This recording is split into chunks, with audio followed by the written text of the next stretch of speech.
Hey everybody, what's happening? Son of a Silver Stacker here. In today's numismatic news and information for May 6, 2021, I'd like to start over here at JM Bullion and look at the live spot prices.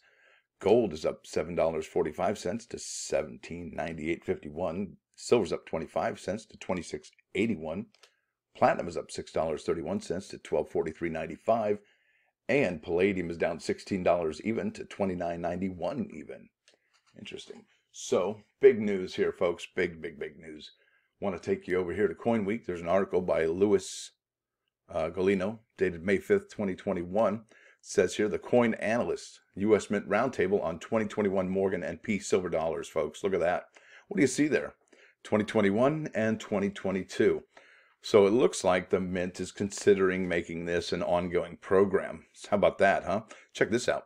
In recognition of the high level of interest among collectors in the forthcoming 2021 Morgan and Peace Silver Dollar program, the United States Mint Director David Ryder and key members of his staff held a roundtable discussion with members of the numismatic media on May 4 to discuss this topic and provide an update on recent Mint activities and sales trends. During the hour-long session, Ryder and his team discussed the most important parameters of the program and fielded questions from the media participants from this publication and several others, as well as Rob Oberth, a coin dealer and member of the American Numismatic Association Board of Governors. Those questions came from and were intended to address the concerns of readers. The most significant news that arose was that the U.S. Mint is strongly considering using the enabling legislation's lack of a sunset provision for the new silver dollar program and making it an ongoing annual series of Morgan and Peace dollars if the demand appears to exist for doing that. The program would be aimed at a new generation of collectors as well as at veteran collectors who love the original silver dollars. Now we know what the enabling legislation was and who did that. It says here pre-orders. Director Ryder then explained that using pre-orders was necessary to help manufacturing facilities to coordinate production plans, and that given all that has happened since last year because of the pandemic, the United States Mint has had a very challenging year as it has tried to meet the high demand for bullion products and because of so many new programs all hitting at once. There was also, this is true, there was also necessity of strict adherence to COVID protocols, which required spending a lot of money to keep the Mint open. There were 138 cases of disease, including 2 deaths among the staffs. I didn't even know that. I'm sorry. I feel terrible. That's so sad.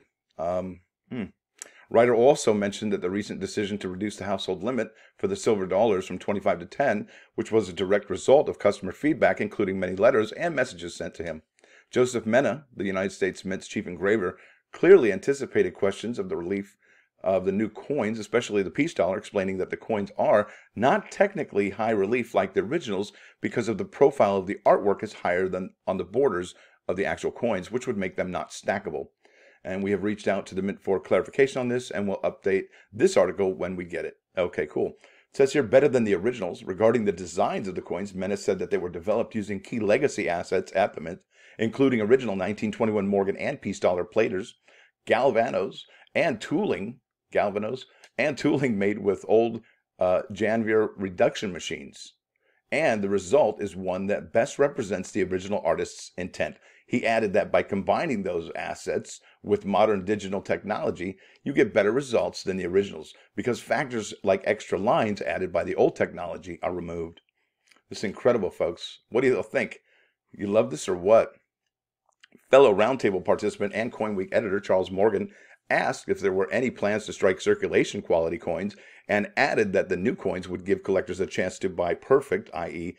Mint State 70 worthy silver dollars for the first time. That's right. So there are no Peace dollars or Morgan dollars that are Mint State 70. Not yet, anyway. It says here, Mena, who is a comic book fan and graphic artist too, said it would be like reproducing the famous Action #1 comics that introduced the Superman character, but without using old yellowed paper. See, I love Spider-Man. That's my guy right there, Spider-Man. He also said that the Mint's staff of engravers and designers is the best in the world. Ryder then covered the plan to use privy marks in lieu of mint marks for the New Orleans and Carson City mints that no longer operate. He said that Representative Amodi insisted on doing this. Asked who did the engraving for those privy marks, Mena emphasized that it was a group effort by his team. It says here next year and beyond. As for the planned use of the product rather than mintage limits, Ryder explained that it was necessary to limit this year's maximum to $175,000 for each Morgan, and see that $175,000 for each Morgan, and $200,000 for the peace dollar. Gee, I wonder which one's going to be less. It's got to be that peace dollar, right? Because of the unprecedented demand for silver. That's why they're limiting these, which has resulted in the need to allocate American Silver Eagle production and has put the mint between a rock and a hard place. He added that if demand is there, the mint will have great incentive to make more of these coins next year. Can you believe it?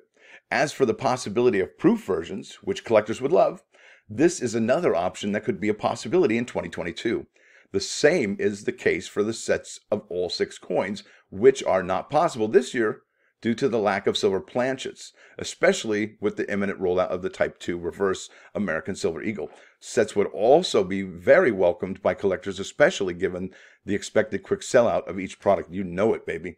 Matt Holman of the Mint's marketing staff then discussed the staggering of the debut orders for pre-orders, for each product option. They are 2 weeks apart from each other, which is intended to help prevent collectors from losing out on some of the coins they want. That's genius. I love that. He also stressed the fact that this is our new Morgan program, and the goal is to continue it in subsequent years like the American Silver and Gold Eagles, or the American Buffalo Gold coins. He also said, this is so exciting, I'm losing my brains. He also said he's excited about a multi-year program, which would also include peace dollars. I'm just like losing. It's so incredible, folks. In some discussions and informal polling I conducted last year on this matter, the collectors who participated said they would be more interested in a one-year only program than in an ongoing one. But those views are not necessarily representative of collectors as a whole.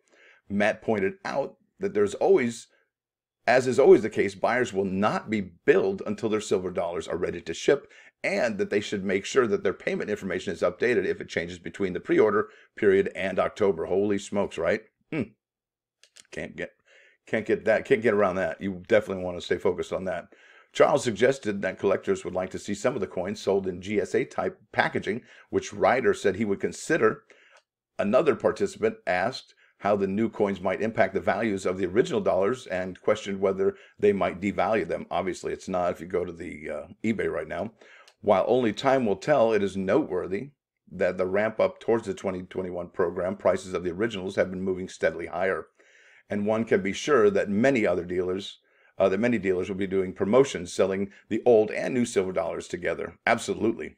So there's some other programs going on here, and I'll leave a link in the description below. But hey, folks, there it is. That is humongous news. Could you imagine going forward, 2022 peace dollars, 2022 Morgan dollars? And this will be the first year of it, 2021. So that even makes it more collectible than before, right? If it's the first year. Folks, I'm telling you, this could be it. It's definitely it. This is the great American coin revolution. This is a renaissance, rather. The great American coin renaissance. I can't say that enough. I can't stress that enough. Folks, we are spoiled beyond belief. As this happens, I'd be so happy. I really would be so happy to see this. Oh, gosh. The possibilities are endless. Reverse proofs, enhanced reverse proofs, enhanced proof. Just think of it. Spoiled. Spoiled all. Thanks for watching, folks. Thanks for dropping by. Don't forget to hit that like button. And if you do like what you hear and see, please subscribe to the channel. It's free. Son of a Silver Stacker, out.